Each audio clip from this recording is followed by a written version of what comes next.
Okay, great. So then when we move to executive session, don't forget to pause it and then come back. So can I get a motion to move into executive session to discuss the candidate I open make a seat? motion. Yes. Can I also just make a comment to let people know to sign up for public speaking should they want to before maybe this would be a good time? Yeah, that's great. Thanks, Alice. Got it.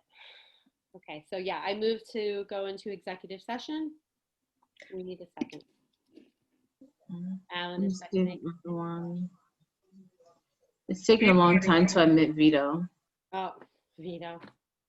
Good afternoon, Dina. Hi, everybody. Good Would you afternoon. guys like me to join you at 7 p.m. tonight, or would you like me to join you at executive session?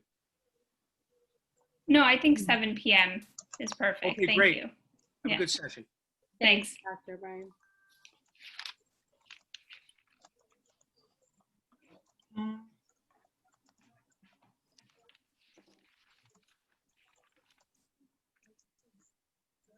I need to.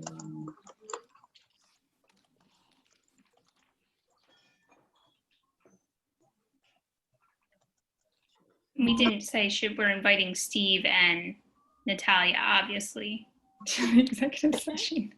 Yes. Steve Weitzer, yes. Okay.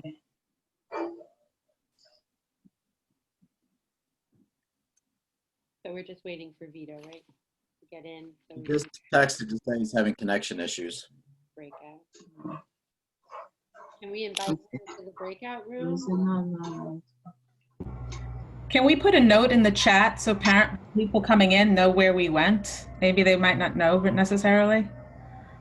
We can, but when you come in, you don't see the previous chats. This is how Zoom That's works. true. You only see think chats moving. Is there any way we can post, Natalia can post it to the main room while she's in the other, or is that too much of a magic trick? It's like while I'm the one going in between the two, it's very troublesome. If she stayed in the main room, she could share her screen or something, and it says in executive session. But that would require her to stay. It's up to you, Dina, what you think is best. I think it would be nice to let people know. I'm not sure technically how to do it, other than we'll keep posting it in the chat. We should have had Dr. O'Brien stay. He could have acted as host. Offered them some coffee or something.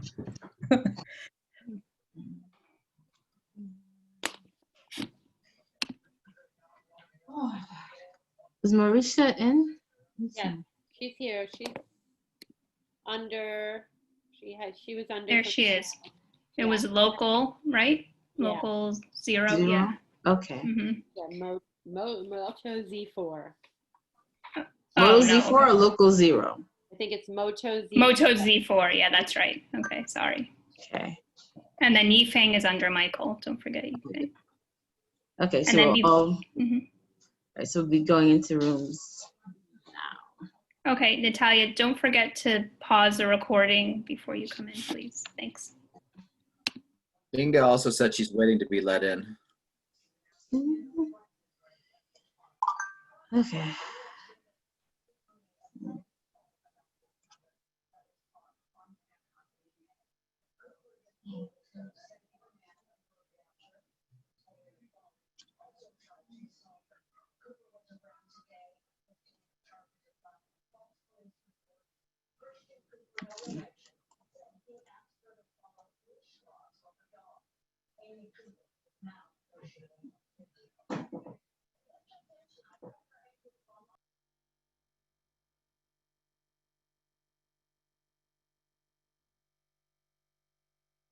I think just real quick, we are to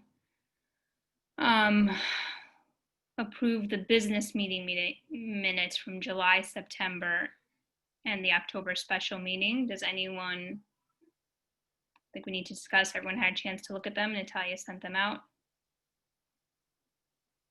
Alice, you're on mute. Do you want to? Yeah. Vito, were you good with the July situation? I believe that was during the business meeting. The clarification and the letters. Vito. Councilmember Labella. I see him. Oh, he probably can't unmute Natalia because he's not a co-host. Can you unmute him? Need to unmute him. Desperately trying to talk. Hello, Sorry, Vito. Yeah, go ahead. thank you.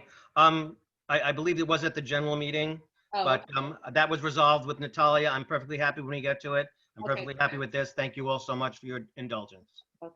So, like Dina said, has everyone had a chance to review the business meetings for July, September, and October special meeting? Yes? Yes. I say yes. Okay, I make a motion to approve July, September, and October special meeting minutes. I, Can we just do a roll call real quick? I think we need to. Yes. Okay, fine. Mhm. Gina Durgus, Yes. Robert Aguilar, Yes. Alice Licato, yes. Inga Smolyar, Yes. Alan Aha, Yes. Mauricia Cadillo, Yes. Yifeng Chen, Yifeng Chen. But this is too much. This is to approve July, September, and October special minutes, special meeting minutes for the business. Talking to somebody else. Okay. Yeah, I muted her. Yifeng, are you there? Yifeng? Yes, I'm here. Okay. Do you approve the minutes? Yeah. Okay, thanks. Del Doyle, Yes. Vito Labella, Yes, Simeon Stoltzberg. yes. Okay, meeting minutes approved unanimously. Thanks, Alice. Natalia, so the next item is our budget discussion. Yes? I can't see the agenda anymore.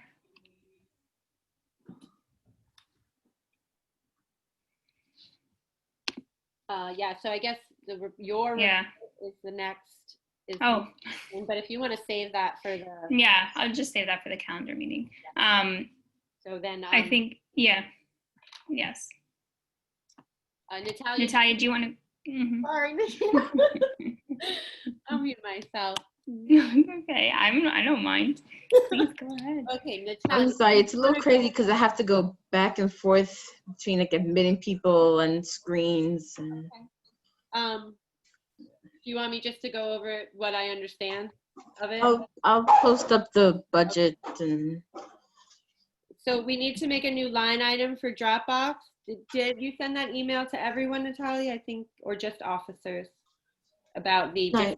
price breakdown? everyone had gotten it. No, Okay. we saw it. I saw it. Okay, so I guess we need to talk about whether we want 3 people, acting president, recording secretary, and Natalia, or do we want all the officers, or do we want all the council members to have access to the Dropbox? The only thing going in the Dropbox are the recordings of our meetings because they don't fit in the drive anymore. Everything else will be available on the drive. So when they link on the website and on the Facebook page, it's going to take you to the Dropbox for the meeting recordings. So how does everyone feel about having access, about 3 people, 5 people? I think 3 people is 700 and something, and then to have everyone would be 2,800. We have the money and we can make the purchase order. We just need to vote on the line item on the budget. Alice, can I ask a question? Sure. So when you're putting it in Dropbox, that means anybody who takes it out can edit it, right? I mean, I feel like we could lock videos. Okay. I mean, I'm not positive on that, but because it's not going to be any kind of document, it's just going to be videos, and I think that you can lock them. And they're already going to be posted to the website, right? Well, there's going to be a link on the website. It's going to take you to the Dropbox. Right now, what's happening on the website is that you click on it and it takes you to Google Drive, but we're going to quickly lose our space in Google Drive. So what's the benefit if the only thing, I'm sorry. The only thing that's, go ahead. No, they aren't a DOE vendor. So that's the thing. Okay. You have to pay for the storage, and Dropbox is a DOE vendor. So what's the benefit of everybody having access to those videos if we can see those videos on? There really is none. There's no, But can everybody have access to the Google Drive where the minutes are, or minutes are posted as well, like letters or anything else that might be, I don't know, like I'm thinking longevity wise, why we should or shouldn't. I mean, do we need to give people access to Dropbox if they already have access to the videos that's a great elsewhere? question, because I think technically only minutes are what is required for open meetings, which are a document. In our new Zoom world, we have recordings of these. Vito can speak to this. He was posting the recordings on Facebook. But I mean, because they're Zoom, I think we need to make the recordings available. We hope to go to a world where we won't have to be in, I don't know what the answer is. It's a great question. I don't know if Dropbox is required. So my concern, I'm sorry, I brought it up before, and this is a while ago when I was using it at work. Dropbox was always plagued by viruses. Is that still an issue? Or You using PCs? Apple person? Thank you. Are you being? Was that an Apple dig?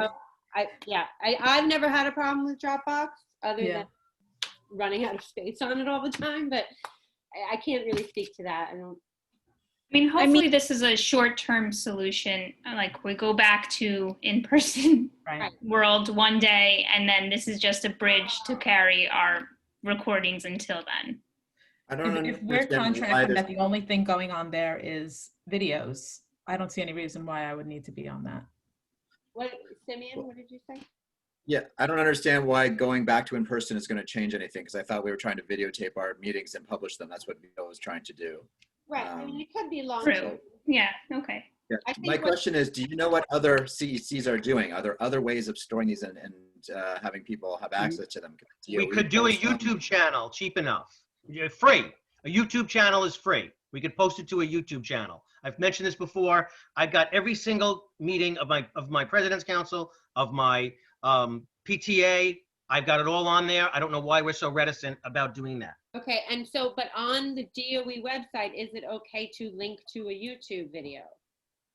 Like, that's the thing. We are within these weird parameters of being DOE and not being DOE and being open. Well, we run our own website. We don't have a DOE website. We run our own website. Yeah, but it's through eChalk and we pay through it with DOE money. I don't know. This is like, No, I don't believe so, no. okay. I think we can link to anything we want. I mean, it's Yes. we're linking outside the website, so that's fine. Let's save the money and just put it on YouTube. I mean, that would be fine with me. I don't think it's a big, we are going to run out of space probably after this meeting or definitely next to be able to link on the Google Drive. So a decision does need to be made. If we're going to make a budget, we have to make a So I budget. move we do YouTube. Okay, this is, I think we really do need to confirm with DOE that that's okay. And I know I sound like, but I have been burned by them where I've done all the work and then been told that's All right. how it works. Yeah. So why don't we do this after this meeting? Natalia will inquire about YouTube, and then if it's not an option, we'll bring back the Dropbox discussion to the next meeting. You're on mute, but I think you're nodding that it's fine. Okay. All right. Great. All right. Natalia, you can take this off then. We'll push it to the next meeting after we follow up on YouTube. I think that ends the items for our business discussion. Can I get a motion to end the business meeting? Yes, Is that how it motion. works? Yes. Okay. Yeah. Okay. Second. yes. Seconded. Great. All in favor? Aye. Aye. Okay, great. Let's move to our calendar meeting. Natalia, can you post the agenda, please? I'm going to call the meeting to order at 7:05 p.m. The CEC 20 October calendar meeting. Can I get a roll call, please? Okay, I'm muted. Okay. Hi, Dina Gerges, Here. Robert Aguilar, Here. Alice Licato here, Inga Smolyar, Here. Alan Aja, Here. Mauricia Cadillo. Here. I'm right here. I hear you. Remember. Yi Fang Chen, Here. Adele Doyle, Here. Sorry, my husband was talking to me. Here. okay. Vito Labella, Present. Simeon Stoltzberg. Here. Okay, that's everyone. Thank you. Great, thanks, Alice. Just a point of order, I want to let everyone know that Natalia just posted the form to speak in the chat box. So if you'd like to sign up to speak during our public speaking session, please fill out the form. We will follow the same format as we have in the past, 3 minutes per speaker, roughly 30 minutes of public speaking time, give or take. So don't forget to sign up if you want to speak. With that, the next item on our agenda is old business. We are to approve our calendar meeting minutes from July, September, and October. And they were sent out prior, so everyone's had a chance to look at them.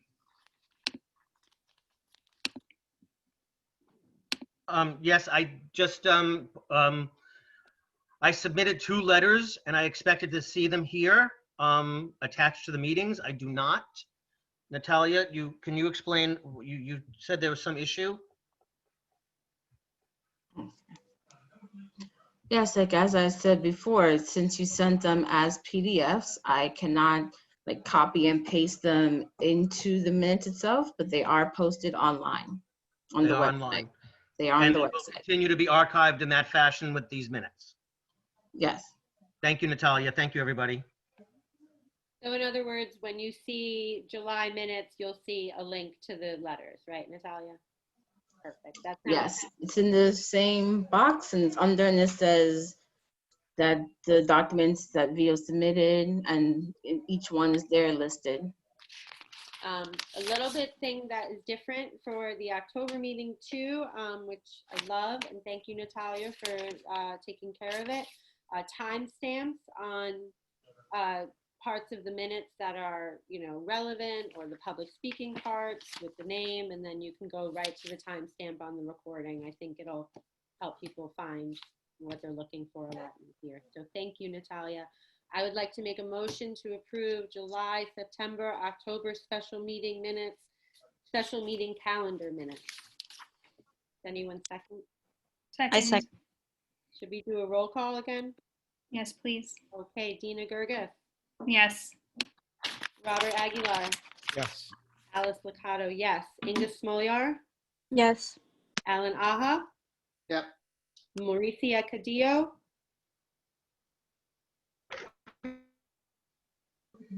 Mauricia. Yes. Frank Chen, Yeah. Adele Doyle, Yes. Vito Labella,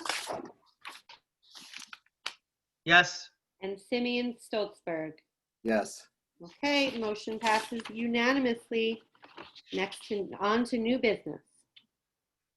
First item of new business is our officer election for president. Steve, do we have to do this if we know we don't have any nominees? Or is anyone surprising me? Do we have nominees? Oh, yeah, I'm still nominated. Yes, Simeon is still nominated. Yes, you're right. I mean- Okay. Yeah, you should try. Okay. I got it. Do I have to do the script? I mean, you could use like a short, abbreviated version of the script. I mean, you can let's just waive move that. into taking nominations, statements. Yes. Okay. Great. can we get rid of the, screen share? Please, Natalia. Thank you. Thank you. All right. I'll do an abridged version. Are there any nominations for council president? I would like to be noticed, and I would like to nominate Adele Doyle. Great. Thank you, Vito. Adele, you have the opportunity to. Vito, why would you do that without talking to me? Because I love you and I didn't want you to give a chance to say no. See me next month. I'm defending my dissertation in three weeks. I think you are the girlfriend that you don't know what you have until you're gone. I think I appreciate that, but yeah, I apologize. At this time, I cannot accept the nomination. However, I think we're doing fine with Dina as is. Dina, would you like to nominate yourself? I would not. Thank you, Vito. And so, I'd like to yes, nominate Alan. Simeon. If Simeon's still interested, I'll go ahead and nominate Simeon again. Yes, I accept. Okay. Great. Simeon, you have 2 minutes to make Are there, oh, first, are there any other nominations? No, with that, okay, we'll close the nomination portion. Move to statements. Simeon, would you like to make a statement? Sure. I think the CEC has essentially become irrelevant at this point to the parents of this district. We're not accomplishing anything. We have these meetings where people can voice themselves once in a while, which is great, but we're really not doing anything to pursue any of the issues that are important in this district, including equitability, gifted and talented, screen schools, special education. We're really doing very little at this point. And I think having a president would help us to organize our agenda and move forward to try to drive towards something, have a relationship with the DOE that's more than just having questions once a month at a meeting. And I think the fact that a number of people are choosing not to have a president suggests to me that a lot of people aren't taking this CEC very seriously. So that is my statement. Can Great, we ask thank you. questions of the candidate? Mm-hmm.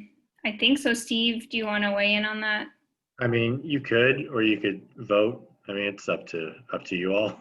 How you want to do this portion? Okay, I have no issue with questions unless anyone else does. Simeon, I mean, again, obviously, I'm not making this decision lightly, and it's not that I'm not taking this seriously. As a matter of fact, I'm taking it very seriously. It's the reason why I stepped down. I was hoping that we could somehow come together as a council, and obviously we haven't been able to. But my question to you is, knowing that you withdrew from the DOE and you no longer have a student in the DOE, and I'm not sure, are you back in New York? It shouldn't matter right now, but we'll leave it at that. But that being said, and bridging with the administration and bridging with people who might not agree with you on this council, and with administration where they know that you've left the DOE, how do you think that works for you as a president in actually taking us forward and having us work with the people we need to work with? Well, I've had a career in public education for 25 years. And so I know the issues, I think, quite well. I think I take them seriously. I think I'm respectable to most people and I'm respectful to people. And so I think I would be very good at communicating what the issues are. I'm not going to be able to decide what the CEC does as one person. What I'm going to do is try to facilitate and get the CEC to come together around issues that we can at least have some open discussions and debates and get parents more involved in some of these communications. So I think that would be very valuable. I don't see that that homeschooling in a time of crisis should prevent me from being the president of the CEC. In fact, I think I've got very good reasons for it that I think I'd like to address and I'd like the CEC to try to address. But I think I have a career in public education that would make me perfectly suitable for this position. So just to ask a follow-up to that then, when I sent out the request that people support me for a letter, a resolution for parents regarding COVID testing in the schools, and I received no response, you found it was the best bridge not to say anything in that text? Yes. Okay, all right, thank you. Are there any other questions before we move on to the vote? I'll ask a question. Sure. What do you think is the, for the, we have 8-9 months left in our term, what do you think is the issue that we can affect some change on? We're in the middle of a crisis. Not the wish list, but the real issue that we could really do something about maybe, but sorry, go ahead. We are in the middle of an absolute crisis in public education right now, with literally millions of children not getting a complete education, which is going to affect them for the rest of their lives. And so the fact that we are spending a lot of time talking about irrelevant things, I think, is the point, that we need to focus on what's happening right now with remote instruction, live instruction, special education, all the services that kids need in a time of crisis.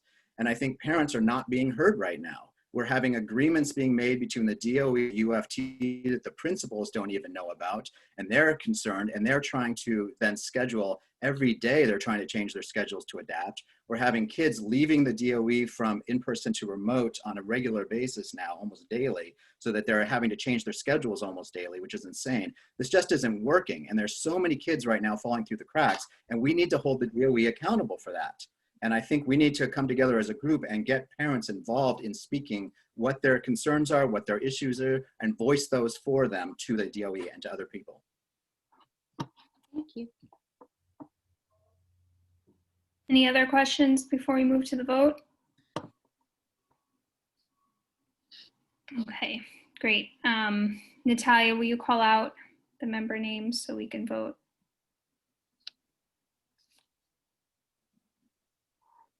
Okay. Have Dina Gerkis, Yes for Simeon. Robert Aguilar, Yes, I vote for Simeon. Alice Licato, Yes, for Simeon. Inga Smolyar, I abstain. Alan Aha, Yes. Mauricio Cadillo. Yes. Mauricio? Okay, come back. Yifeng Chen, I abstain. Adele Doyle.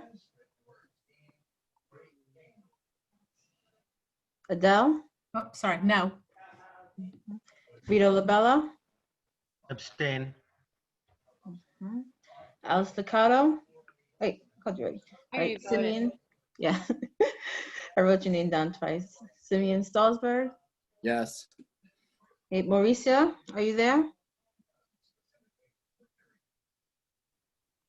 Ooh, ring. Mauricio. Did we lose her? She's still in the meeting. Let's see.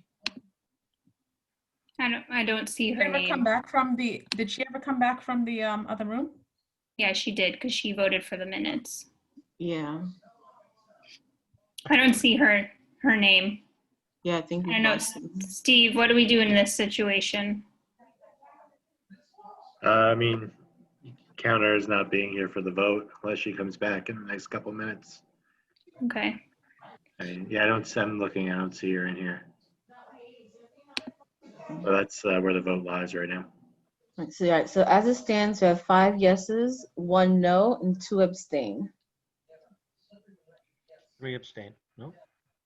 No, 2. We're waiting for Marie. 2. Yeah. That was a no. I had 3. I was keeping track. Yeah, it's gotta Yeah, be. sorry. It is 3. Right. Okay. Well, it doesn't pass as is, so unless she comes in, which I don't see her. Our next, do we want to maybe go to your report and then the superintendent report and do candidate vote last then because we're waiting for her, or? I have a quick question. Isn't in Robert's rules, isn't the vote relative to quorum? So if Mauricio is not here and we have 5, it does No. that doesn't work this No, way? it's the general construction law, which is what governs the open meetings law. So for the council, it's always 6 votes for quorum like this. So 6 no matter what, not relevant. Yeah. Okay. Thank Yeah. you. No problem. Alice, I think that's fine. We can do that, just so we make sure she's here for that, yeah. All right. Moving on to interim president's report. I was hoping, Robert, you attended the chancellor's meeting. I thought maybe you could share with us a little bit about how that went, and just as a reminder to everyone, that was on October 3rd, so a week and a half ago, where the chancellor met with the CECs, all the CEC representatives, and Robert and I think a few others were able to attend. Yeah, so it's interesting because one of the topics that was brought up was actually something that Simeon mentioned about children falling through the cracks and not being able to track them, and then understanding which groups, which demographics aren't being tracked, right? So the chancellor mentioned that they're using a system called STARS attendance system. Now it was brought up about, do we know which kids are not attending? And if they're not attending, are they, well, both, right? Are they not attending in person? Are they not attending remotely? And is anyone checking up to see that they are safe if we don't know where they are. So he said that they didn't have enough information yet on the demographics because I guess it was too soon. And when necessary, he did say that the appropriate agencies are going out to the different homes to make sure that if a kid hasn't been accounted for, whether it's remote or in person, that the appropriate agencies are going out to check up on to make sure that the kids are okay.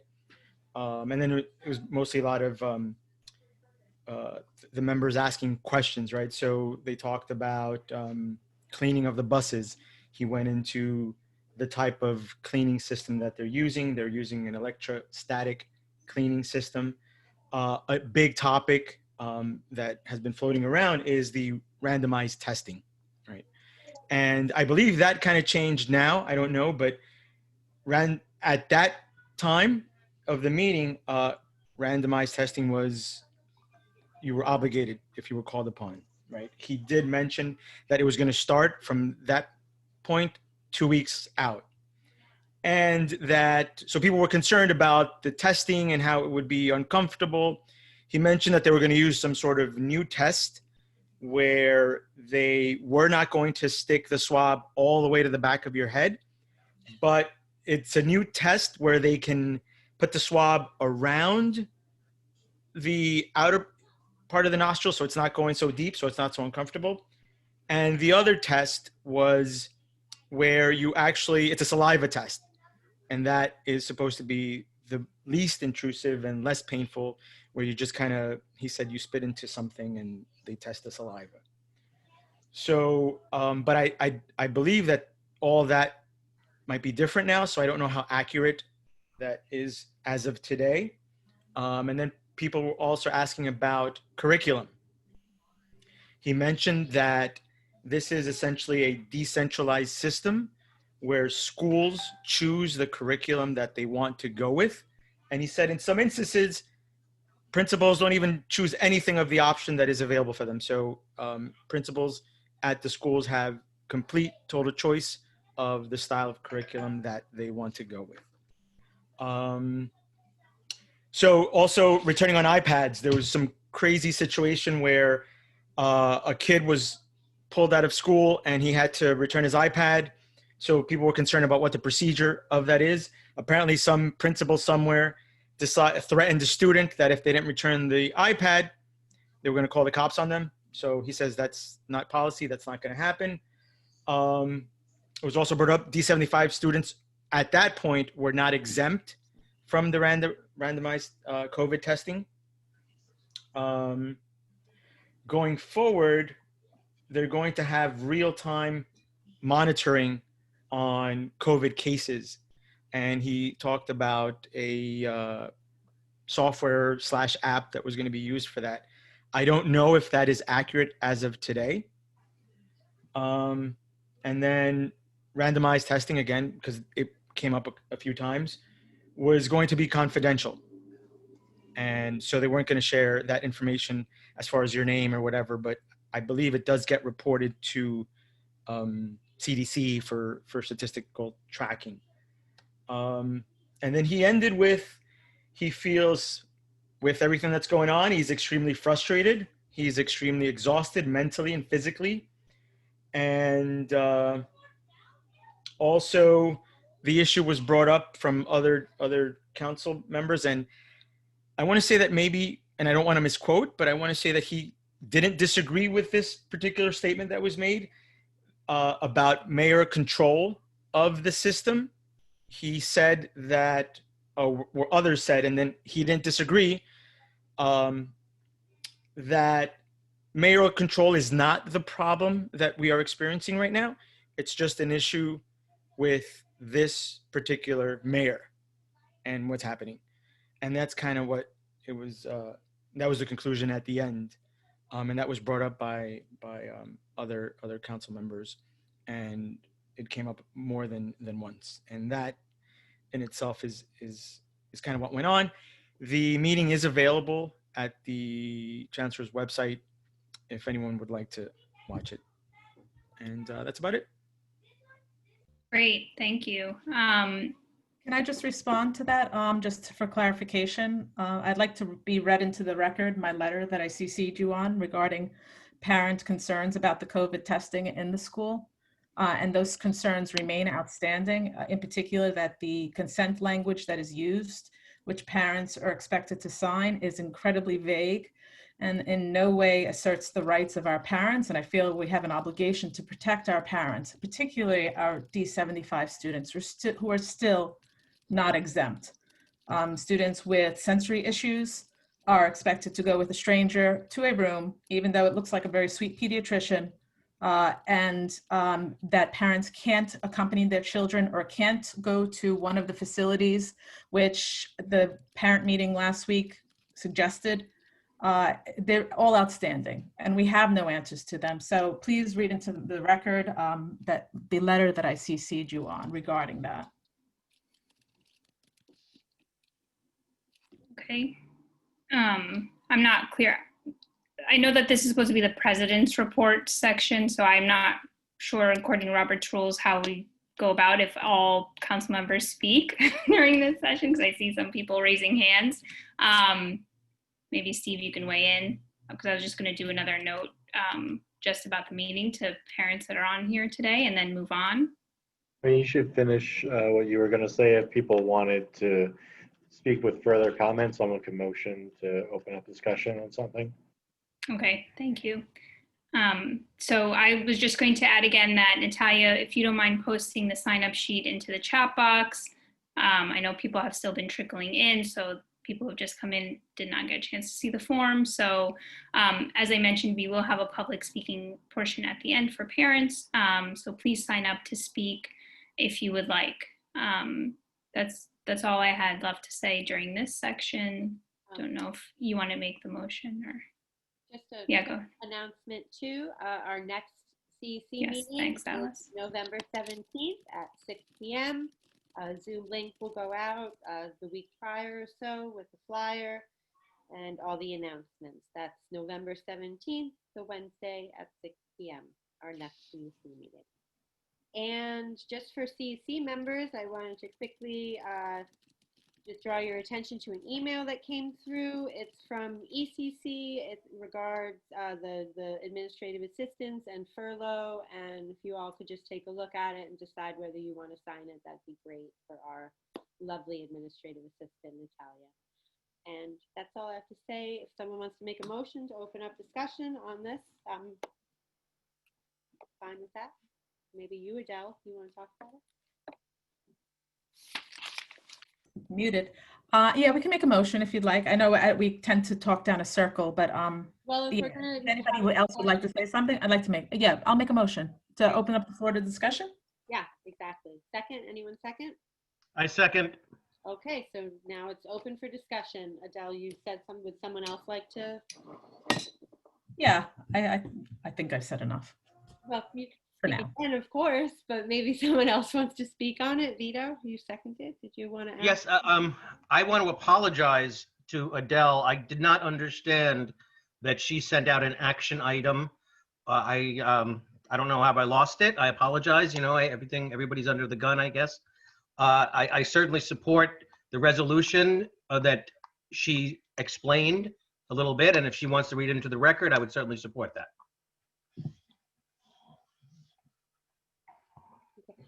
The email, I don't know, it wasn't a resolution. What was it, Adele? More than just? No, it was a matter, I'm sorry, Alice, it was a matter of expediency, and I was I made very sure that I spoke as an individual council member. I prefaced that very clearly, but I felt it was a sense of urgency for parents based upon parents' concerns that were raised to me, that these concerns be raised. I attended the meeting, the parent meeting on the subject, and it had such shortcomings that I just don't even know where to begin. It was plagued by technical difficulties. This and is the chancellor's meeting, right? No, actually, not the chancellor. It was the deputy chancellor's meeting explaining the COVID testing. Okay. And then we waited to sign up to speak. A number of people waited to sign up to speak. And in the end, they only took 5 questions. And in those questions, they made no answers. For instance, they said, one parent raised a concern, how will my child's DNA be used? And, oh, we assure you that, and I'm paraphrasing, and I'm sure the video is somewhere, we assure you that it will only be used for the contracted purpose, at which point the parent, I guess unwittingly, said, okay, thank you. And my question that was screaming was, what contracted purpose? We're not privy to you're muted, or I think you're muted. Okay, no, I mean, I'm sorry, I don't have the consent form in front of me, but unless they're testing for COVID, so I don't believe that legally they're allowed to do anything else with the DNA. Well, we don't know that. It's Fulgent, and if you read my letter that went out, I don't know. I don't know what the nature of the contract is with Fulgent Genetics. Sure. And it's not that they're doing anything underhanded, it's just that we don't know. Right. And if you know how FERPA acts in a time of COVID, it really broadens the authority of the schools. And if you look at the consent form, that's not a contract, that's a consent form. Technically it is contract. It's asking for demographic information, which related to after school, which obviously we're going to socioeconomic, and it seems that there is data being collected for particular purposes that parents can't understand. But most prominently, parents are very upset that the potential trauma, even in the video that they showed, the very sweet pediatrician, which, by the way, nothing says a pediatrician is going to be there. There's no explicit statement of who is going to be testing your child or what the circumstances are going to be. And if you look on the CDC website, you see that it is not recommended that this be done in school because you cannot guarantee in a sterile environment, particularly in an enclosed space, which if you look at the video, it looks like an extremely enclosed space. Children cries, children sneeze, anything could happen. I'm sorry to interrupt, but the video was just an advertisement. A demonstration. Yeah, this is how it will happen for you. A very sweet pediatrician. She looked lovely. A very nice young boy looked nervous. Robert and Adele, can I ask you this question? I had heard rumblings that you would be able to go to a health and hospitals location, which have a turnaround of 24-hour COVID result. No. Is that no longer? No, not true. You have to go to the school. It was asked very explicitly in the parent, and this is the follow-up. Because I understand not going to the pediatrician. The turnaround can be between 5 and 7 days, and by then the child's missed school. But if I'm only going to school for 2 days a week, I can't go to a health and hospitals and get my result before I need to. Correct. It was asked, and it was answered, and they said no for the sake of consistency, which again doesn't make sense. That doesn't make sense. Fulgent is in that, if you look at, I provided studies in 2020, which shows that Fulgent is actively testing a number of COVID tests. Yeah. And so the question is, obviously, what is this contract with Fulgent? It's, if you read it into the, if you read my letter into the record, everything will be laid out. But there's so many questions that were not answered. And at this particular meeting, it was an affront. Parents' questions were not answered. And the fact, when they said that children will be worked with, if they're upset, children in D75 are going to be are not exempt from taking this test. And even in the first 20 minutes of that meeting, a health official, a very nice man, was talking to us about how much outreach and how many different COVID testing sites were going up in the neighborhoods. So why can't they set up a testing site in one of those neighborhoods near the school and let parents go with their teacher, with their kids? Please, the New York City testing sites are not guaranteeing a 24-hour turnaround, but the health and hospitals are. So if you want your child to go back in the next time they have school, then I'm not sure why people can't. But that's okay. So it sounds like they haven't really figured out what they're asking for. I would support a resolution as long as it asks for them to be clearer, not that it doesn't ask for this, because I do think that it's important to do sample tracing in a 1.1 million child school system. I think the CDC recommendations talk about, Tuscaloosa and their, school district with 30,000 kids. I don't think that you can talk about us in the same breath. I agree, Alice. I would support a resolution as long as we ask for specific asks And, in the meantime, I hate to say it, but just like we have a choice, you have to make a choice. If you're not comfortable with this until they figure it out, I think we're going to have to try to advise parents to go remote. And I advised there's on the CDC, it says very specifically that this type of testing in schools, of a mass testing of students. I would take what the CDC right now says. Well, but still, I mean, it's easy to prove that there are no studies that support its efficacy. Well, there are no studies, right? We've been doing this. So I think to be expedient, should we maybe present a resolution and then we can vote on it? We can see if we need to have a special meeting before then to vote on it. Is that the next step? Is anyone else's child also going blended and would like to work with Adele on it? I mean, I feel like a hypocrite. I'm not sending my kid back until we have like New Zealand numbers. But if there's someone else that wants to, I don't want Adele to have to do all the work. Well, it's mostly in the letter, and it was asking questions. It wasn't. Turn it into a resolution. Yeah, I can turn it into easily, and then I'm open to it. I just want questions answered, legitimately answered, not. Can I suggest we invite someone from the DOE to come to our meeting next month and have an opportunity to ask questions? I think that's a great suggestion. Yeah, we can do both. Yeah, we can have a resolution at the ready and then also see if we can get someone just in case we can't. Okay. And I guess we should hear from parents. We're going to have public speaking on it then.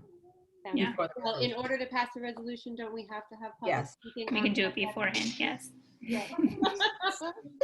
Okay. I think we have a bunch on the agenda. Any other quick items for discussion, or can we move on with the agenda? I think we're good. I did want to mention one item. It's not related to COVID testing per se, but it is related. It is related to what's happened recently, I think a week ago, where the mayor outlined like his zip codes that were hot zones, and then the governor outlined his yellow zones and red zones. And unfortunately, what ended up happening is that one school in our district has been closed, and that school has had 0 COVID cases, and it's in the yellow zone for the governor, and for some reason it's been closed. And my understanding is there's a number of schools throughout New York City that are in a similar situation, but in our district it's only one school. And I can say, and I'll be transparent, my children do go to that school. And I can say parents are incredibly upset, as is the administration and the teachers and the principal, who have worked so hard, to put in place curriculum and programs, and they frankly have worked very hard, and now they've had to redo everything. And we had a last minute dash when this happened. On the same day, they just asked parents to come to the school so they could give them the workbooks for the kids that were doing blended learning. And so the parents that could make it, went and grabbed like whatever the teachers quickly put together for them on that day, socially distanced with masks, of course. But, this is something that is affecting our district. I was kind of contemplating doing a resolution, but then, similarly, I sent an email to the council. I didn't really have anyone respond on the point. I understand it's only one school out of all of our schools, but it is an issue. So no, I just wanted to see what other people think about this, to be perfectly frank. Who knows what's going to happen? I think right now they say it's till the 21st, but frankly, there's no guidance, there's no transparency. Nobody knows what's going to happen on the 21st, like what's going to change. Are they just going to keep everything as is, or are they going to say, okay, now you can go back to blended for this, for these 16 or so schools in New York City that fall into this category. Just wanted to bring that up. Inga, just so you know, 187 is also closed. I think there are more than, there's a handful of schools that are closed. Maybe Bill, I know Bill Chin's here, maybe he can speak on it. Right, but my understanding was that there were a number of schools closed because they were in the red zone. But this is a school that's not in a red zone. Should we wait to have the superintendent here to talk about this? Yeah, maybe we can address this with them. Yeah, sure, that would be great. And I think you bring up a good point, Inga. there are schools in the red zone too. I know my kid's school, for example, where there were no positive cases, and obviously it's just a lot of gray lines around what it'll take to reopen for those blended kids. But we can ask the superintendent. Yeah, and Dina, I just want to make one more point. People may already be aware of this, but I found this out very recently. But it's quite, and I'll just say it's really not fair that children in public schools have to kind of be put through this type of kind of back and forth, when I know that in parochial and private schools that have COVID tests, positive COVID tested kids, they close for one day and then they're back in. It's just nonsensical. Yeah. All right. Well, we'll definitely bring that up with Dr. O'Brien when he's up. Thanks, Inga. Okay. So I think we're ready to move on now. We're shifting some things around. Should we move to Dr. O'Brien and then do our candidate election last as planned? Okay. I also just want to take a moment. I forgot to just introduce some of the special guests who are here. Dr. O'Brien, of course, thank you. We'll come to you in a second. Donald De La Rosa from the Comptroller's Office, and also Sergey, I'm sorry, I don't have your last name in front of me, Sergey, who's also new. I think I have it somewhere. Sergey Chuprik, did I say that right? Who's also new and coming to us from the Comptroller's Office. Thank you for joining. And Janine from Fostner from President's Council as well. Thank you all for joining us. So without any delay, Dr. O'Brien, welcome. Thank you so much. And thanks for having me tonight. Good evening, ladies and gentlemen. It's great to see you all here today. I'd like to begin tonight, like Inga said, just acknowledging the amazing work our principals, our assistant principals, and our teachers are doing throughout the district during this truly challenging time. It is astonishing what they've accomplished. I want to tell them all right now that are listening, thank you. Just a few quick updates this evening and some data. Over the week, we received some questions from our CEC, and I'd like to address them now. With regard to our district enrollment, there were about 35,500 students registered in District 20, not counting pre-K or high school. Last school year, in comparison, we had 36,600 registered students. Therefore, our register shows about 1,100 less students so far for this school year. With regard to the school closures, which were mentioned earlier, we have 18 schools out of 41 and 5 pre-K centers out of 11 that are closed due to the coronavirus restrictions. That's approximately 45% of our school sites closed, with 100% remote learning at those sites.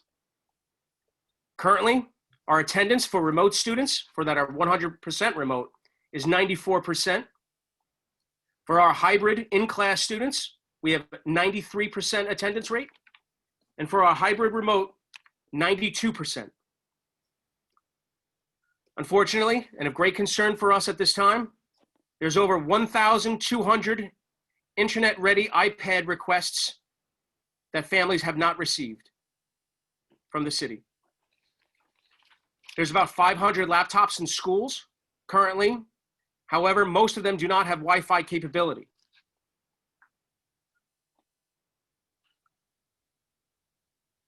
As you know, we do not make policy. We follow the chancellor's directives. And one thing that we've been doing as a district has been thinking about ways that we could push our district forward. One of those ways has been our district equity team. Our equity team met on September 29th with 19 parents in attendance. Many issues were discussed and some new initiatives have begun. We are in the process of aggressively planning the provision of 90 middle school District 75 seats in a middle school setting here in District 20. Now, these are the very early stages. However, it is a strong step in the right direction for District 20. Additionally, our restorative justice program will launch this year for all standalone middle schools, where teams will be assembled at each school site, and some principals in District 20 have already begun. These teams will launch restorative justice practices, namely ensuring inclusion, bringing affected parties together, making amends, and reintegrating students into the classroom community. At our next meeting on October 29th at 2 p.m., we will be engaging in data analysis, and we will identify ways we can support all students of District 20. It's my great honor to be a member of this team. I'm very excited about what's already begun. In the months ahead, we hope to share more and have our members share more to you directly. If anyone is interested in joining, please email me with the name of your child and where they attend school in District 20. And my email address, of course, is jobrien17@schools.nyc.gov. And I'll put that in the chat for all. At this time, I'd like to welcome Stephen Weiser, our FACE liaison, to share any comments that he may have. Stephen? Dr. O'Brien. I think a lot of the things that the council has been discussing already, like I was working, I know they brought up before, to have someone else at tonight's meeting to help answer those questions, especially that you brought up, Adele. I wasn't able to get anyone to come to tonight's meeting to help out, but I'm fine with continuing to work to make sure we have someone here at the next meeting to have some answers to those questions. Other than that, any questions that you ask, if we have answers, I'll make sure to get them. I'll re-forward around some of the documents that have been sent out. I don't know if you've all seen them, but yeah, thanks, Dr. O'Brien, but that's all I really have for this evening. All right, thank you so much, Stephen, and thank you all. Are there any questions? I have a question. Am I muted? No, you're good. Hi, Dr. O'Brien. Nice to see you. I just wanted to follow up on what you mentioned towards the end there about any standalone middle school. So I assume that's one that does not share with a PS? Yes, that would be a true middle school, grades 6 through 8. Right. So when you talk about restorative justice practices, which I'm 100% behind, so excited for this initiative, how are suspensions going to be handled in tandem? Because as I understand restorative justice, they are, the focus is, or the goal is to replace suspensions and more penal discipline. Is that going to be going along in line when you start these initiatives? Well, I can definitely say that we're learning right now more about it. And we're excited to think of ways that we can kind of move forward in a more progressive way of thinking about what happens when a student is suspended and the emotional toll that it takes. Especially like a 12-year-old student, right? I mean, they're still they're young. They're very young. Additionally, coupled with our focus on social emotional learning, we just feel it's an essential next step. Okay. All right. Well, I look forward to the progress that you guys make. Thank you so much. Thank you.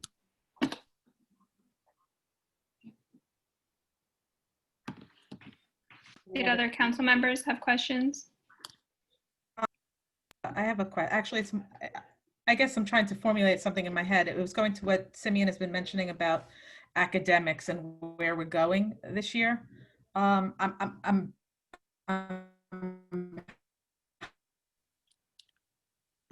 my Can't hear you. Adele, you're cutting out. What was your class like this morning? Is it me? Oh no, come on, not again. I'm gonna take out my video. Yeah. Tell me if I cut out. They're always at this point.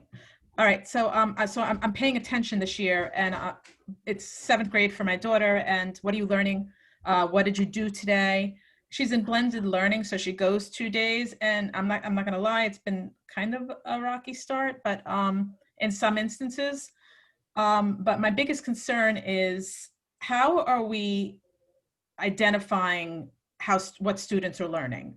There was a rumor going around that New York City hasn't adopted a grading policy for students, and I'm still having a hard time quantifying my daughter's curricula in certain subjects, even though I know you had said go ask. But I'm concerned. I'm becoming concerned because now we're going from March, April, May, June, and now we're in September is gone, and now it's October, and my daughter's concept of school has melted, I think. to the bumps. Of course, we get spam now. I'm just concerned, Dr. O'Brien. I'm going to start raising concern as we go along. Is there any way that you can, and I'm not the only parent, obviously, as parent leaders. Come on, stop that now. But I'm just going to ask and more as we go on in the months ahead. I think we need more definition of academics, you know, and I see in other situations, Newsellas, we're using Newsellas, but and not specific to my daughter's school, but I'm hearing from other people. There's different, I don't want to say inconsistencies because that's unfair, but it's just hard to pin it all down.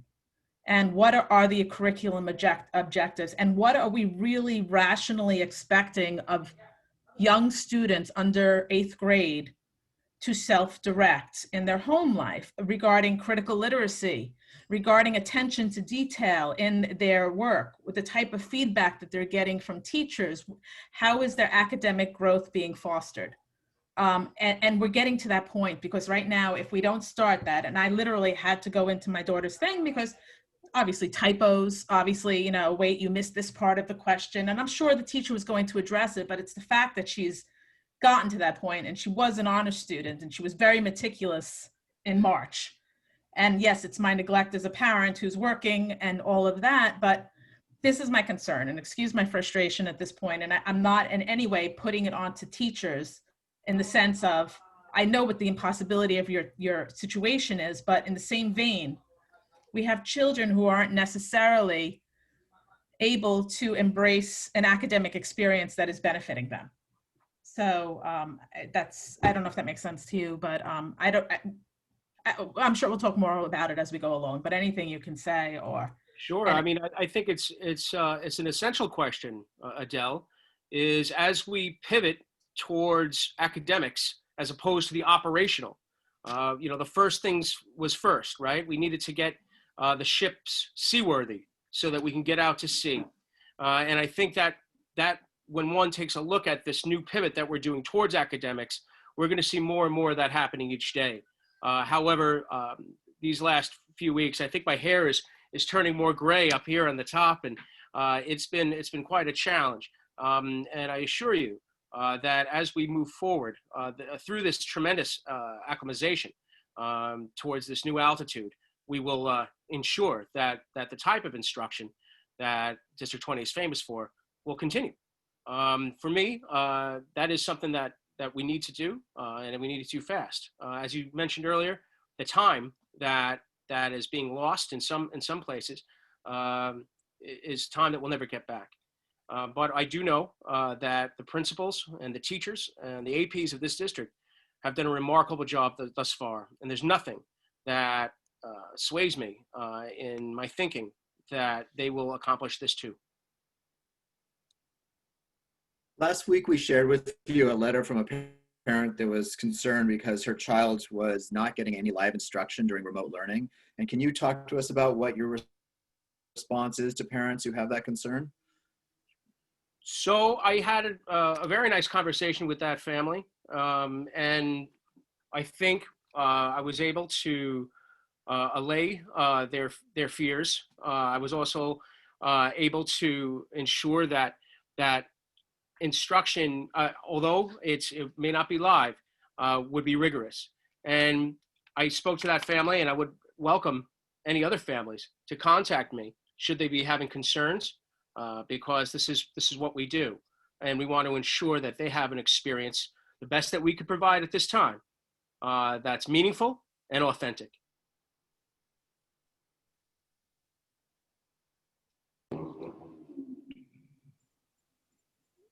Dr. O'Brien, can you speak to, you know, a lot of us parents who've had kids in blended learning in one of the schools that was shut down, we did get the letter that said October 21st as a potential at earliest opening. What is the plan? If there were no positive cases, what needs to happen for schools to reopen? I'm sorry, I don't know how to have that information. I'm receiving the same information as you. Perhaps Steve, do you have any ideas? It's the same boat. We're receiving information on that. Hoping to get more soon. Hopefully tomorrow morning, maybe I'll have some updates. But as I get things like that, if I get them from Central, I'll make sure to send them out to you all. But they may come to you first too, Dr. O'Brien, just however they decide to communicate. Okay, thank you. Other council members have any questions for Dr. O'Brien? I have a, Alan? Yeah, go ahead. oh, go ahead, Simeon. I'll wait.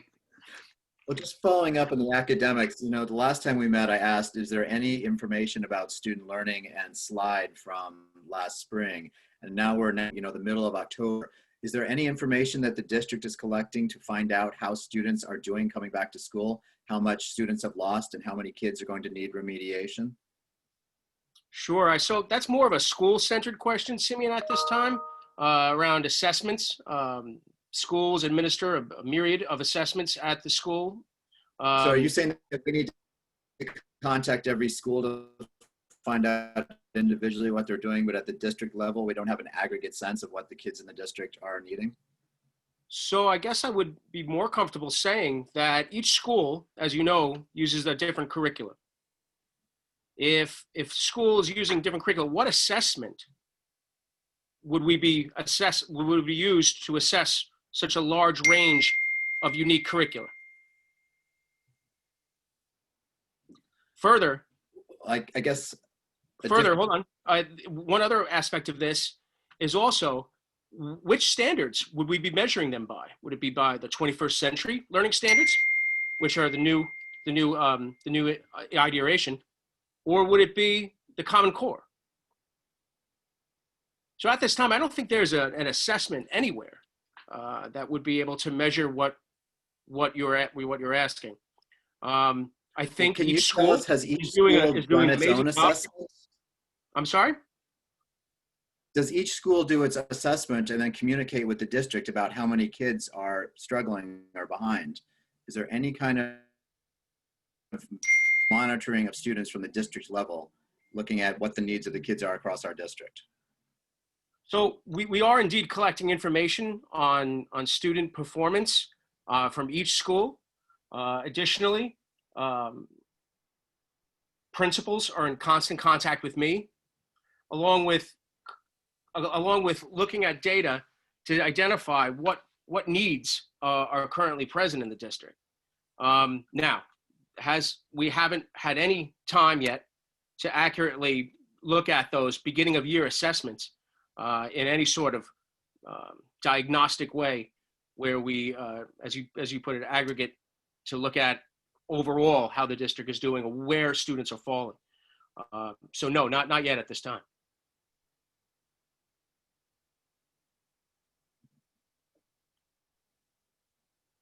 Alan, did you have a question? Yeah, I wanted to just sort of marry here both Simeon and Alice's questions and sort of put them together into her previous question about sort of, restorative justice meets these curricular matters that Simeon is getting to, getting at. Before, prior to COVID, many parents, in the district had argued a couple of things by their observations. One, that the curriculum speak to students, and that the students didn't see them, that a diverse array of students didn't see themselves in the curricula, right? As I'm watching my own son in remote learning, I see a very Eurocentric curricula that is full of historical inaccuracies, and as parents, we try to correct that at home. We say, wait a minute, that's not what Columbus did. But anyways, the larger point is, I know that we have this equity committee, and I wasn't able to come because it's during a time in which I have school meetings, but the work meetings. The larger point is that back to restorative justice, prior to COVID, we had all kinds of policies, penalties that had been accentuated by virtue of these very sort of punitive policies. And as we go into the environment of COVID, some of the concerns are to whether attendance, for example, would be tied to, would be married with more punitive disciplinary policies. And there were questions as, in some cases, where if children took off their masks because they were, just for a second, you know, whether or not in environments that was hostile to them before, given that an environment that was hostile to children of color specifically, whether or not they would be penalized in this new reality that that is occurring. So I just wanted to bring those sort of together in terms of, is the equity committee going to answer very critical, hard questions that were brought up to the previous superintendent and that were addressed? So if I'm hearing this correctly, Alan, you're asking around how will the equity team review curricula? Is that close? Or fight for an inclusive curricula that an inclusive curricula that is culturally relevant, rather than speak of the perspectives of people who look like me. All right. Well, thank you for that question. I think it sounds like an exciting avenue to explore with the equity team. Although, you know, I consider myself a member of that team. I'm, you know, I don't want to say that I lead that. However, I think it would be a very worthwhile endeavor to take a look at and see ways that we might be able to improve upon the great things that are happening in our district and in our curriculum for our schools. So I'm open to that if that's something that the equity team would like to work on, especially in light of the new curricular demands that I know Chancellor Carranza has instigated and brought forth, ushered forth here in District 20 and across the city. Actually, to Alan's point, Alan, just to fairly represent our schools, I actually read my daughter's history lesson yesterday on Columbus, and it explicitly stated his responsibility in ushering in slavery into this country. So as far, and it was definitely not a Eurocentric view of, so I don't, obviously, I'm not to say I pay attention to the entire curriculum, but I happened not to be so neglectful yesterday that I actually looked at her lesson, and the entire lesson was, it wasn't, you know, it said, this is what happened. This is how it happened. He saw these people and he thought they showed the quote that he used in his literature, that it was, they are very fine mannered. They've never seen weapons, and they would make fine slaves. You know, and so it was an interesting discussion I had with my daughter. Not to obviously say that there's never more that can be done, but I think we should evaluate what our schools are doing in their curriculum. Also, Alan, sorry. Sorry, Go ahead, Dr. O'Brien. Yeah. Mm-hmm. Oh, I was just going to add to Alan. Alan, if there's something that you think that that I should look at, please let me know. We could talk offline. Alice, did you have a question? I want to speak to your point, and Adele, that sounds like an improved curricula for social studies discussing Columbus, but it is nowhere near accurate all the same. You know, Queen Isabella literally recalled him for being so savage. She said, "You can no longer be a governor there."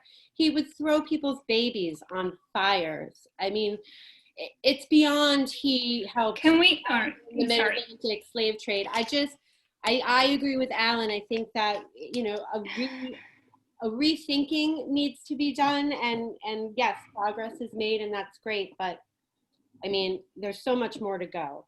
So I just wanted to put that out there. Okay, thank you, Alice. Does anyone have any other questions for Dr. O'Brien before we move on? I do have one last question. I'll just, you know, again, this is Inga. I'm a parent as well as a CC member, frankly, and one thing that I know a lot of parents are dealing with who have 5th graders and 8th graders are the admissions to middle school and high school. You know, just I think this week they basically, DOE did post something saying that the deadlines are no longer, you know, in place, they will be moved, but they really didn't give any additional information. And a lot of parents are just, you know, just dangling and thinking like, we don't know what to do. A lot of 5th grade and 8th grade parents just don't know what to do. Can you provide any additional transparency or color or anything to shed light on what what the plan is or what the dates will look like? So thank you, Inga. That is a great question, and I'm asking that very same question at this time. We simply don't have that information yet. I don't know, Stephen, did you have any information around that? No, not at this time. Sorry. Sorry, Inga.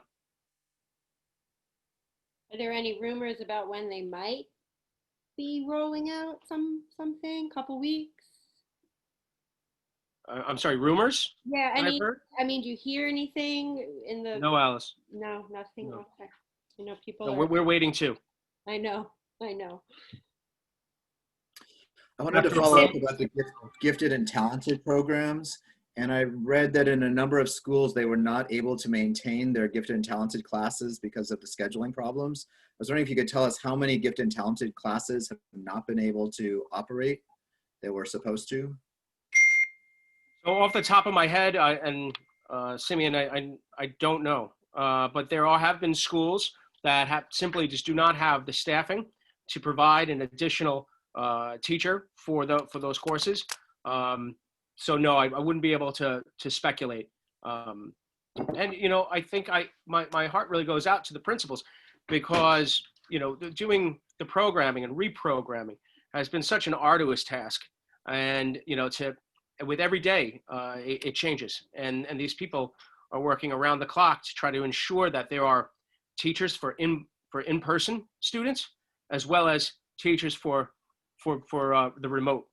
And I think that right now at this time, I think the gifted and talented piece is something that still remains to be seen. But I know for certain that it is happening in some of our schools.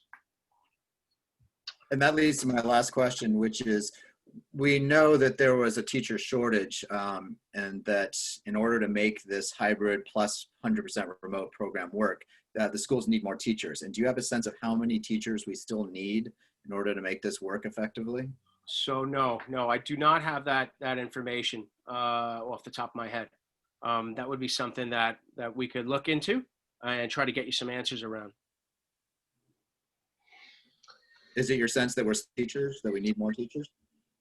Oh, most definitely, without a doubt, more teachers are indeed needed. But I would be guessing by picking a number out of the air to share with you tonight. But that's something that I will take back, and we'll see if we can get some data for you. Dr. O'Brien? Great. Yes? Hi, this is Vito. I'm sorry my camera's not working tonight. Hi, Vito. You, sir.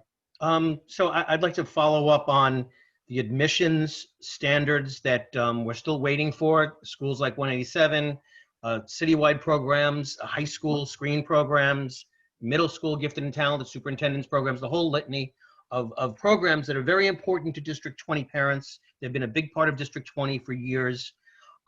If the city does something that goes against the desires of District 20 parents, is there a way that we can prepare to ask for a waiver so that we can populate these schools in a manner consistent with the way we've been populating them in the past?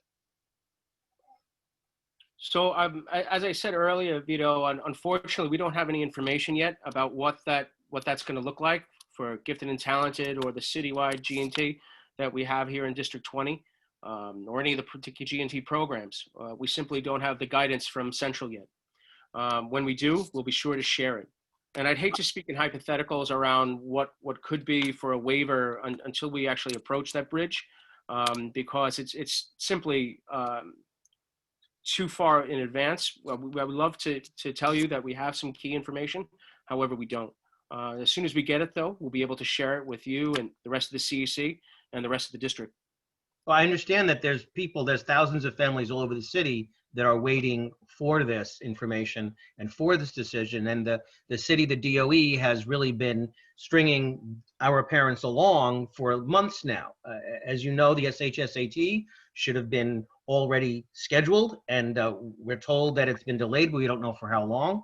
It's not on you, of course, but I think specifically about the G&T programs and the superintendent's programs within District 20, I think I would like to ask my members, I would like to get a resolution together. We had tabled one previously Yifang had. And I want to open it up to anybody who's interested, because I think I'm be interested in resubmitting an authorization, or I'm sorry, a resolution in the next meeting. And if anybody's wanting to work on that with me, I would really welcome that, because I would like to have in place some kind of alternative if the alternative that the city is offering us is not sufficient and goes against the tradition of District 20. Great, thank you, Vito. Anyone else have any questions before we move on?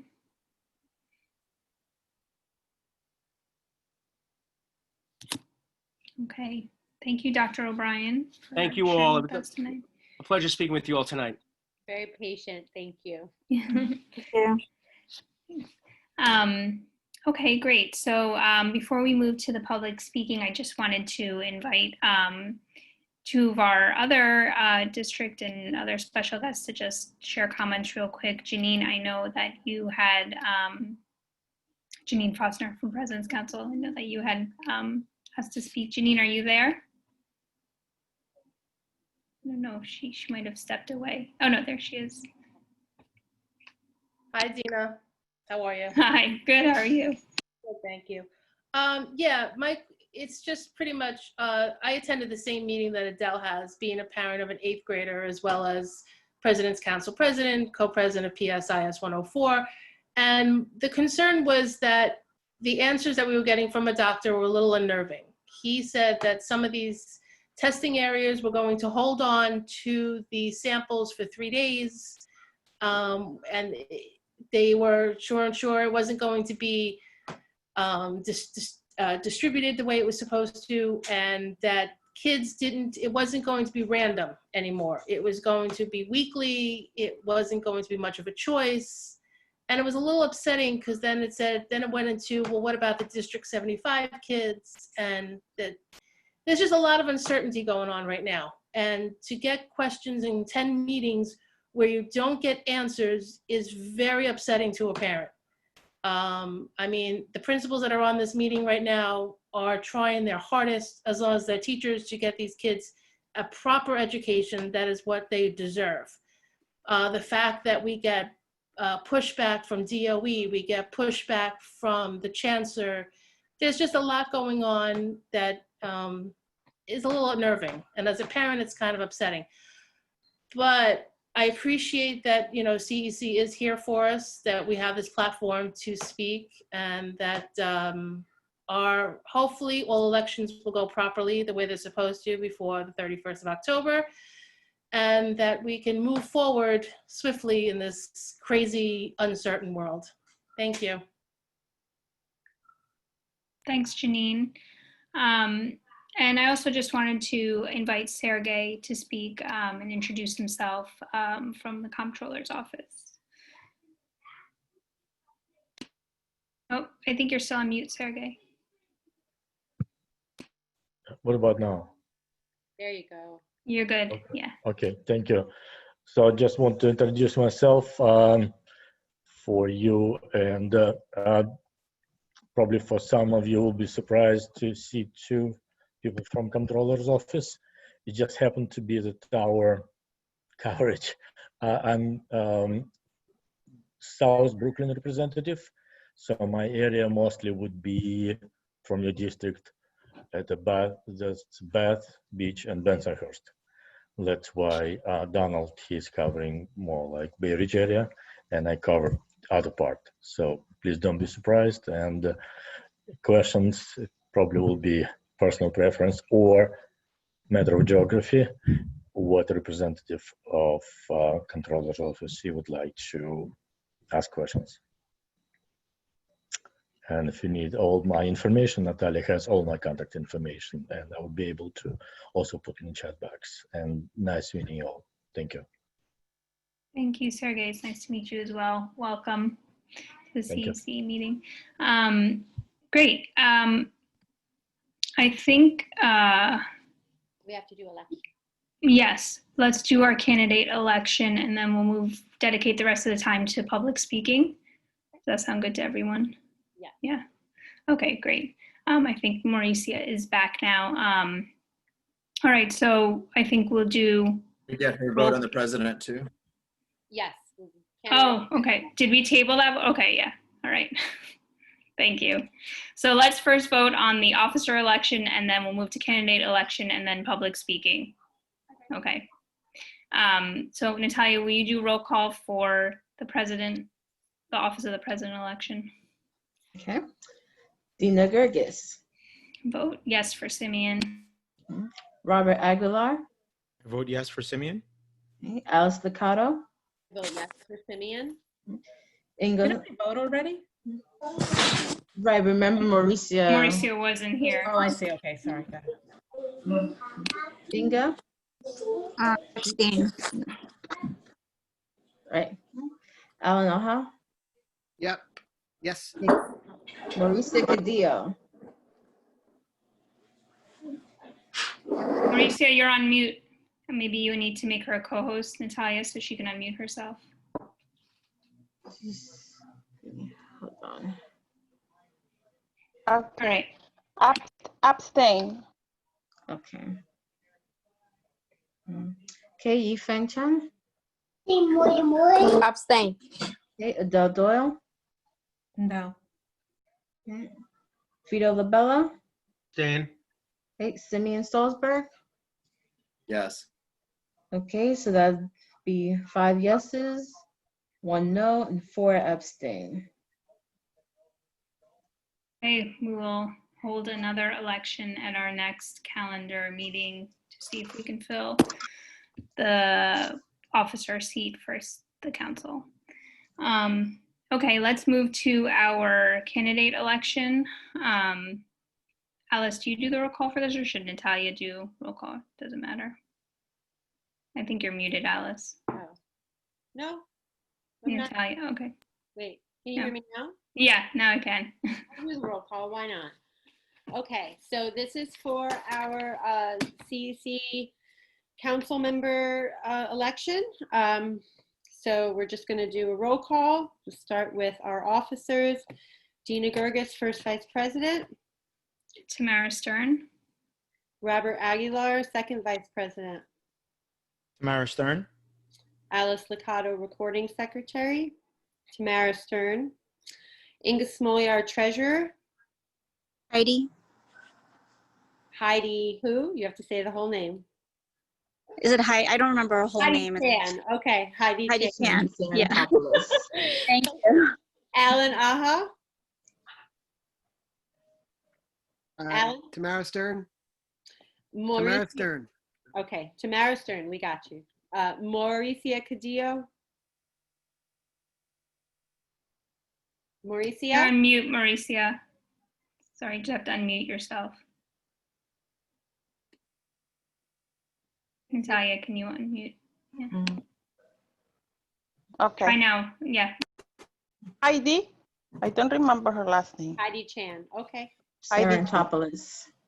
Sarantopoulos, that's right, her married name. Yifeng Chen. Heidi.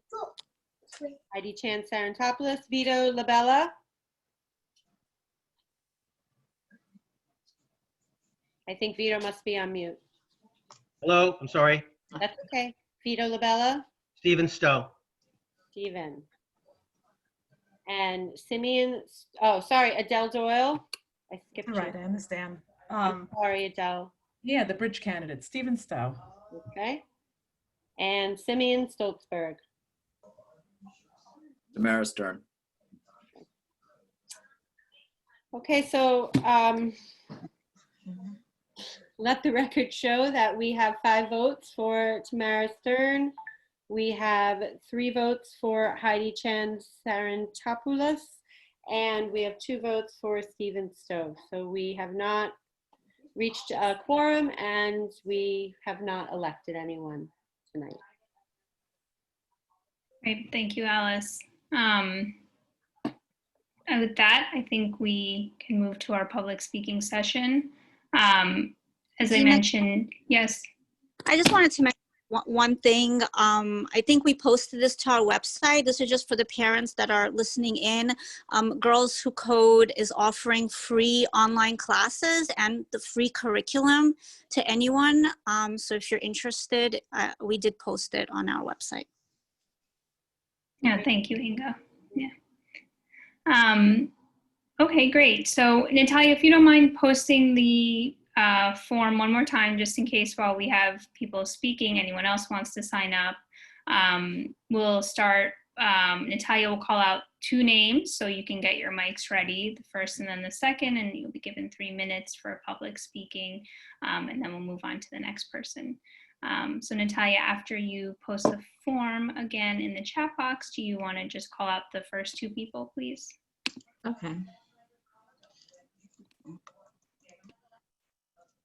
Okay, so I just posted it. Persons here, did not see them on the list. Tan Pei Yan and Stephen Stowe. Let's see. Stephen's. Hold on.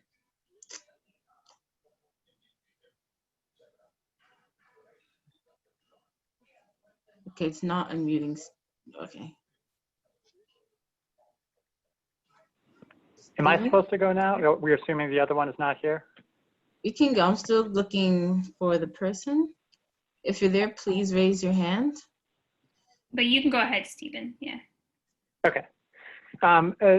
Just a few general comments. The very interesting discussion tonight. One thing that Simeon said sparked sort of a thought with me, which is with respect to students that are sort of falling through the cracks, so to speak. One of the things that really appeals to me about the CEC that I would love to be sort of take on as my role, if I am added to the council, is sort of this role of liaison with different schools. And so it just sort of occurred to me that is that something CEC members should be doing, reaching out to all their different schools, asking sort of a similar set of questions regarding, some of the issues that have come up tonight. How many students aren't showing up regularly for attendance? What are you doing about that? How many students still need iPads? How are the kids with iPads? This is a question I'd love to ask Dr. O'Brien. How are the kids with iPads even accessing virtual instruction at this point? And I did really appreciate the data that he came back with in terms of registered students in the district showing a 3% enrollment decline, which everyone should obviously really keep in mind as kind of an issue that public school districts everywhere are dealing with. One more question I would like to ask is about the childcare needs of the district. We're all aware that there's this Learning Bridges program that's not quite delivering what was promised, but just curious if that's an issue that many parents in the district are facing. And I think that's it. As always, I appreciate the time to speak and of course appreciate consideration for the position on the CEC. Thank you. Thanks, Stephen. Okay.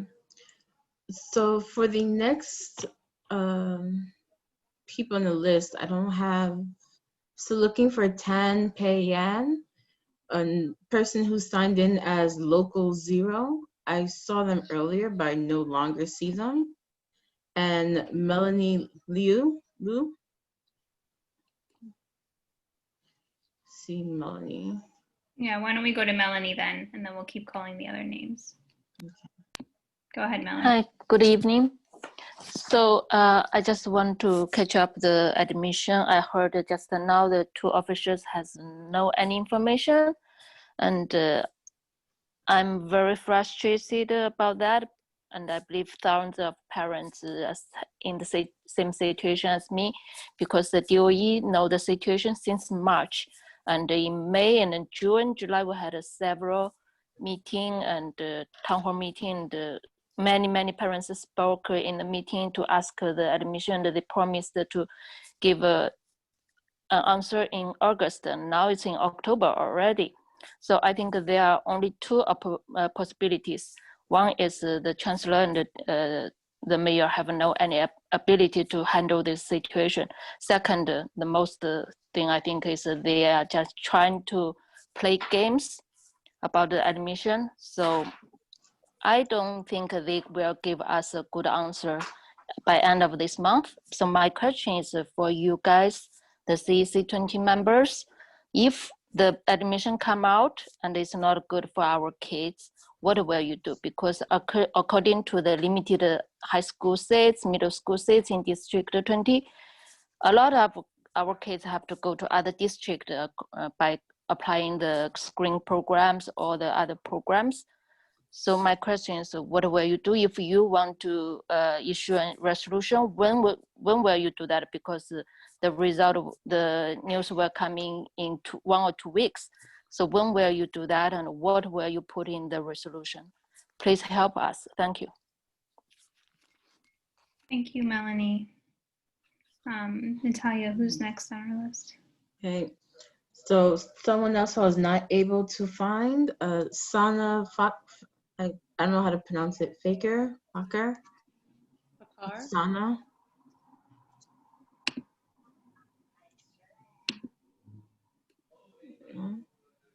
I don't see her anymore either.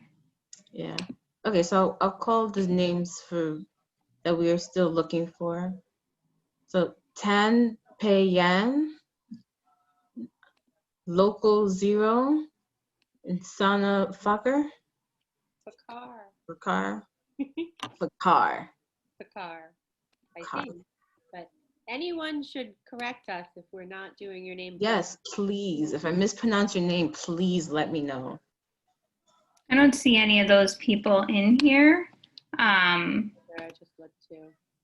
Yeah, so I think what we can do is, as we did last time, we have a little bit of time if anyone wants to use the raised hand icon to speak. Yeah. I think we have Alice, were you going to say something? I just think we have a couple of principals in here too. Oh, yes. But no pressure. I don't want to put anyone on the spot. I see Diana Graham raised her hand. Maybe we can go to her, Natalia. Okay. Hi, can you hear me? Yeah. Okay. Hi, everyone. I just wanted to thank Adele for giving voice to the current parent concerns about the COVID testing. And while I appreciate the council's idea of bringing in the DOE to answer questions at the next meeting, I just don't know how worthwhile that would be, as so far we get no answers, even at forums that are advertised as being designed to answer our questions. I'm just incredibly frustrated, as are so many parents at PS 185, where I'm on the PTA, that the DOE is just treating parents so disrespectfully at this point, and really treats us like we're too stupid to understand that we're even being treated so badly. I'm also disappointed with the CEC in a way, because it does seem that you guys are more interested in pursuing whatever your personal pet projects or special issues are, rather than looking at what the current concerns of the parent constituency is right now. I feel like we're not reached out to at all for you to get our opinions en masse about things that are happening. And I would just love to see you guys take a stronger stance and help us to demand the things that we really need right now. We need to be demanding iPads for the kids who need to access remote learning. We need to be demanding assessment of our students so we know where our children are at. And we need to be demanding protection of our parental rights, which apparently the DOE felt comfortable placing on the negotiating table with the UFT in terms of this COVID testing program.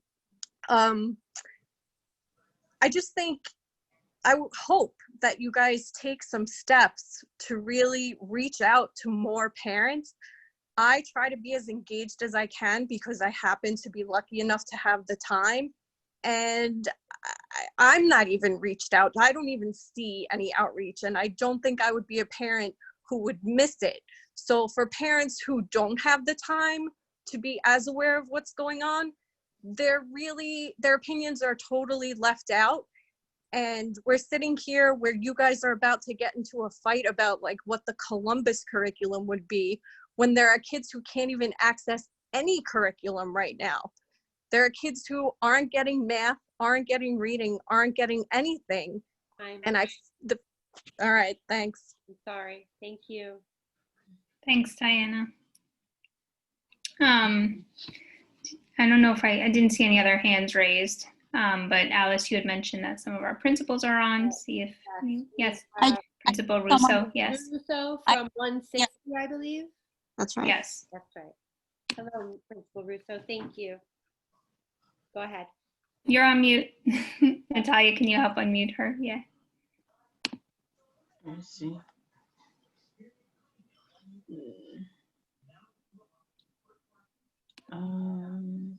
You're still on mute. Sorry about that. There you go. Yeah. Mm-hmm. I appreciate all the work that the CEC is doing, because I've been coming to these meetings for a very long time. Right here, I'm an old principal, been around a long time. I just want to address a couple of issues that came up.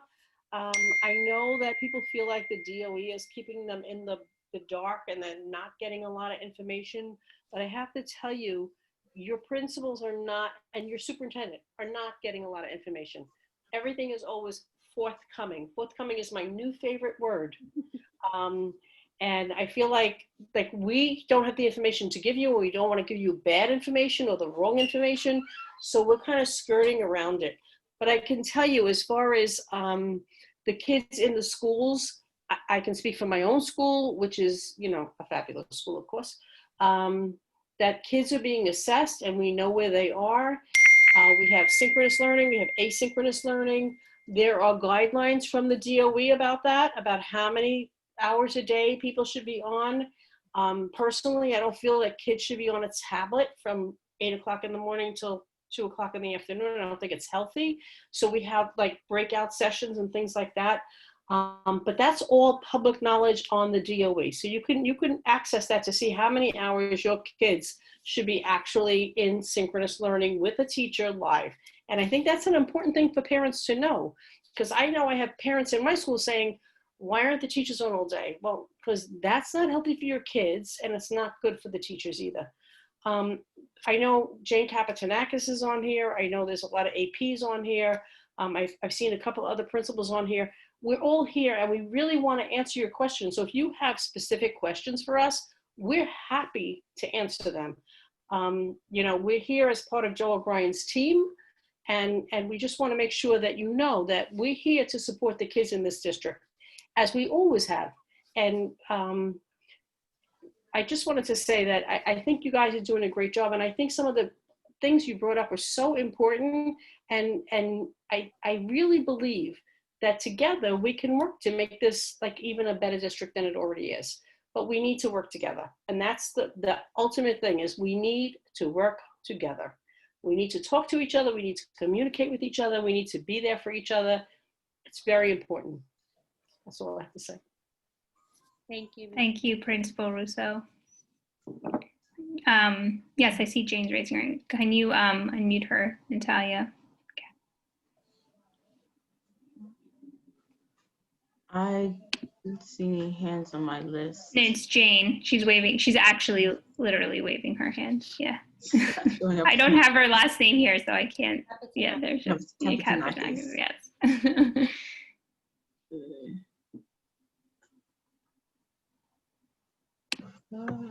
You should be working now. Yeah, go ahead.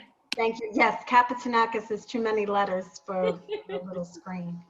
And I just want to, again, echo what Mrs. Russo and Dr. O'Brien were sharing. It's a year like no other. It really, really is. And, asking a child, how are you? Getting in touch with how our kids are doing, how our families are doing, making sure that everyone is safe and that they're healthy, and that, yes, they have a device for learning, that these are the important kind of things that we're looking at first and foremost. And, you know, I heard that conversation about assessments. Baseline assessments are always the way that we start our year. We look at assessment periodically to track children's growth throughout the year. But I have to say, it's a year, again, like no other. So while this is something that in the first 2 weeks of school, generally teachers and educators are getting to know the students in their class. Well, we just really were, in my own school, about 7 days into our blended learning when we're in the orange zone. And so we were closed. And I know Mrs. Russo's school was closed about 2 days before mine. Yeah, she's red, I'm orange. So we've got other things that each thing kind of comes as a little layer of change, and a little layer where we have to kind of reframe and refocus. And yes, there have been a lot of changes with the agreements that have come down. Just as our families are concerned about the people in their households, our staff is also concerned about the people in their own households. Teachers had the opportunity to, if they needed a medical accommodation, to work remotely. That information was to be shared in August, but the reality was that people couldn't even get their doctor's appointments in that short window. So that had to be realistically expanded in time. Now we're also saying that if you are a caregiver, a primary caregiver of someone who's at risk for COVID, this was one of the recent DOE agreements with UFT, that you can also apply to work remotely. So this too causes us to pause, not stop, but we're pausing and we reassess and see if there needs to be any changes. Because more than anything else, we're taking care of your children and we're taking care of each other. And all those other things, it's all part of a wonderful school year, and it will be a good school year because, as Mrs. Russo said, we're going to continue to work together and work with Dr. O'Brien for your children. Thank you. Thank you, Principal Kapitsinakis. Does anyone else want to speak before we end the public speaking session? I don't see any other raised hands. Do I you? don't either. Okay, great.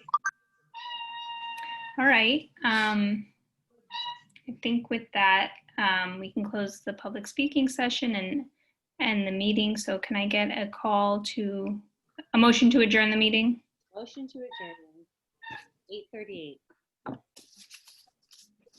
Anyone want to second that? I second. Great, thank you. All right, let's end the meeting. Quick reminder, next meeting's on November 16th, yes? 6 p.m.? 19th, 6 p.m. Okay, thanks everyone. It's November 17th. Oh, whatever, I shouldn't have done anything. Thank you. Bye. Thank you. Bye. Have a great evening. Thank you, everyone. Thank you, Jane, and thank you, Marge. Yeah, thank you both. Everyone, have a good night. Thanks, Natalia, you too. Bye.